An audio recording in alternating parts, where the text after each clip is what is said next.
আজকে ঢাকার জাতীয় স্টেডিয়ামে ভারত বাংলাদেশ আন্তর্জাতিক ফুটবল ম্যাচকে ঘিরে চলছে উৎসবমুখর এক পরিবেশ।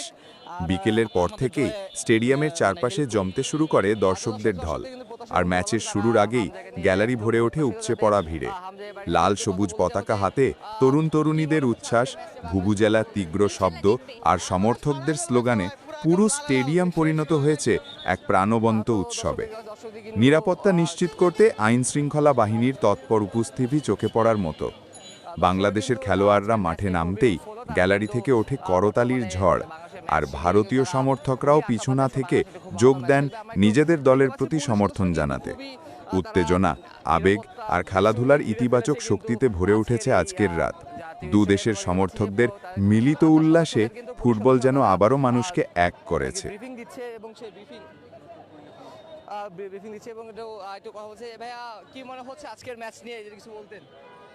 আজকের ম্যাচ নিয়ে কি বলবো, বাঙালির তো কোনো বিশ্বাস নেই, বুঝছেন ভাই। আপনার গেছে ম্যাচটা দেখছিলাম ভাই, একটা মিনিটে সবার মনটা ভেঙে দিল। আজকে হামজা যদি পুরো ম্যাচ খেলতে পারে কেমন লাগে? কিন্তু ভাই একটা কথা আছে, বুঝছেন, আমাকে বাংলাদেশ আর ইন্ডিয়া কিন্তু খেলাটার মধ্যে দর্শক বেশি হয়। দর্শক বেশি হয় কেন? আমাকে লগে আগ ধরে একটা আন্ডারস্ট্যান্ড ভালো, বুঝছেন। ধন্যবাদ ভাই। তো দেখতে পাচ্ছি দর্শকরা কিন্তু বর্তমানে এখানে রয়েছেন এবং একটু একজন কথা বলতে চাই। ভাইয়া কি মনে হচ্ছে আজকের ম্যাচে কথা বলছেন?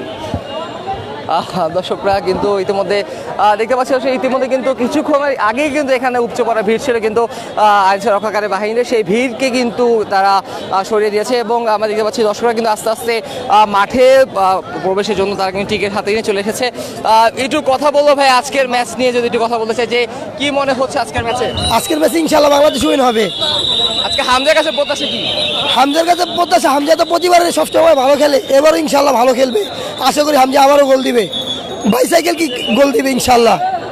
তো দেখতে পাচ্ছি দর্শকদের কিন্তু এখনো তারা কিন্তু আস্তে আস্তে মাঠের দিকে প্রবেশ করছে এবং আইনশৃঙ্খলা রক্ষাকারী বাহিনীরা তারা কিন্তু তার সর্বোচ্চটা দিচ্ছে এবং তারা কোনো প্রকার যাতে কোনো অপ্রীতিকর ঘটনা না ঘটতে পারে। আমরা এর আগে হংকংয়ের ম্যাচে দেখেছি কিছু অপ্রত্যাশিত ঘটনা ঘটতে দেখেছিলাম, কিন্তু আজকের ম্যাচে কিন্তু বাংলাদেশের যে আইনশৃঙ্খলা রক্ষাকারী বাহিনী রয়েছে তারা কিন্তু একদম তারা কিন্তু খুবই সতর্ক অবস্থায় রয়েছে যাতে কোনো না ঘটে। একটু কথা বলতে চাই যে ভাইয়া কি মনে হচ্ছে আজকের ম্যাচ নিয়ে? ভাই একটু কথা বললাম ভাই, আজকের ম্যাচে কি মনে হচ্ছে বাংলাদেশের? কি ইনশাআল্লাহ ভাই আমরা জয় করবো ইনশাআল্লাহ। গালে হামজার ট্যাটু, এক সাইডে বাংলাদেশের পতাকা। হ্যাঁ ভাই, অনেক আগ্রহ নিয়ে খেলা দেখতে আসছি ভাইয়া। এই হামজার খেলা দেখতে আসছি মূলত, ফুটবল তেমন দেখি না, হামজার কারণে খেলা দেখা মূলত। দর্শকদের দেখতে পেলাম যে অনেকেই কিন্তু এখানে রয়েছে এবং একটু এইদিকে কথা বলছে যে ভাইয়া বাংলাদেশের পতাকা নিয়ে চলে এসেছেন, কি মনে হচ্ছে আজকে বাংলাদেশ কেমন করবে? ইনশাআল্লাহ ভাইয়া বাংলাদেশ আজকে জিতবে। তো কার কাছে আজকে প্রত্যাশা সবচেয়ে বেশি? হামজা চৌধুরী, জামাল ভাইয়া ইনশাআল্লাহ ভালো কিছু করবে আজকের ম্যাচে। তো কাবরিয়ারা কিন্তু অনেক কথা শুনতে পাচ্ছি, কিছু বলতে চান? কাবরিয়াকে ভাইয়া মানে কোচ থেকে ভাইয়া বাদ দিতে হবে, নাহলে ভাইয়া বাংলাদেশ টিমটা উন্নত মানে বাংলাদেশ টিমটা ভালো করতে পারবে না, কাবরিয়াকে বাদ দিতে হবে। তো কি মনে হচ্ছে বাংলাদেশ ইন্ডিয়া ম্যাচ? অনেক হাড্ডাহাড্ডি, অনেক কথা, অনেক দর্শক হচ্ছে। 4 মিনিটের মধ্যে 18,000 টিকিট শেষ হয়ে গেছে। জি ভাইয়া। টিকিটের যে পেলেন কেমন লাগছে এত কম সময়ের মধ্যে টিকিট পাওয়া? ভাইয়া শুনেন, আমি হচ্ছে খালি ওয়েবসাইটটাতে ঢুকে খালি 4টা টিকিট সিলেক্ট করছি, দেখতেছি সব টিকিট সোল্ড হয়ে গেছে, মানে ঢুকার সাথে সাথে টিকিটগুলো সোল্ড হয়ে গেছে। তো দর্শক আমরা দেখতে পাচ্ছি যে আমরা আইনশৃঙ্খলা রক্ষা বাহিনী যারা রয়েছে তারা কিন্তু ইতিমধ্যে এই জায়গাটিকে একদম নিরাপদ চাদরে ঢেকে ফেলেছে। কিছুক্ষণের মধ্যে কিন্তু বাংলাদেশ টিম এবং ভারত টিম এখানে উপস্থিত হবে। তো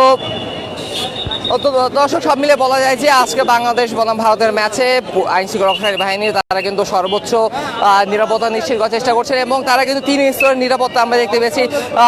পুলিশ সদস্য, আনসার সদস্য থেকে শুরু করে স্পেশাল স্কোয়াডও কিন্তু রয়েছে।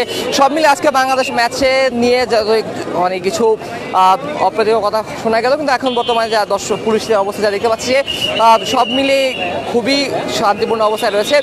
দর্শক এই ছিল আমাদের জাতীয় স্টেডিয়ামের সর্বশেষ। কিছুক্ষণ মধ্যে আবারও যুক্ত হবো আপনাদের সাথে, যতক্ষণ আমাদের সাথেই থাকুন।